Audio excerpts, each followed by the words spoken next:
Suatu hari, ada raksasa jahat memberi Mbok Sirni sebuah biji mentimun ajaib.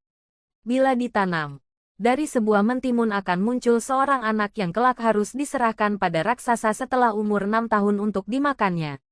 Jika tidak, Mbok Sirni sendiri yang akan dimakan oleh raksasa itu. Benar saja, di antara buah mentimun yang ditanam, ada satu yang paling besar dan berkilau seperti emas. Kemudian, Mbok Sirni memetiknya dan membelahnya dengan hati-hati. Ternyata, isinya seorang bayi cantik yang diberi nama Timun Mas. Pada tahun ke-6, sebelum raksasa itu datang menagih janji, Mbok Sirni mendapat petunjuk melalui mimpinya, supaya menemui seorang pertapa di Gunung Gundul.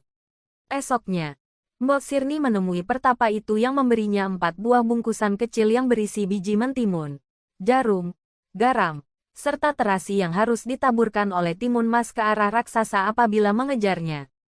Sesampainya di rumah, Mbok Sirni memberikan 4 bungkusan itu dan menyuruh Timun Mas lari. Ketika si raksasa mengejarnya, di tengah jalan Timun Mas kemudian menebar biji mentimun. Hutan seketika menjadi ladang mentimun yang berbuah lebat. Raksasa yang kelaparan segera memakannya. Setelah puas, ia kembali mengejar Timun Mas. Ketika raksasa mendekat, Timun Mas menabur jarum. Maka, dalam sekejap tumbuhlah pohon-pohon bambu yang sangat tinggi dan tajam-tajam menusuk kaki raksasa. Tetapi dengan kaki yang berdarah-darah, raksasa itu masih terus mengejarnya.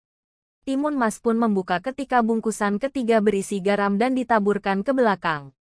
Seketika itu juga, hutan berubah menjadi lautan yang luas. Tapi, lagi-lagi raksasa mampu melewati rintangan tersebut. Bungkusan terakhir adalah terasi. Timun Mas pun melemparkan terasi ketika raksasa mulai mendekatinya. Seketika, terbentuklah lautan lumpur yang mendidih.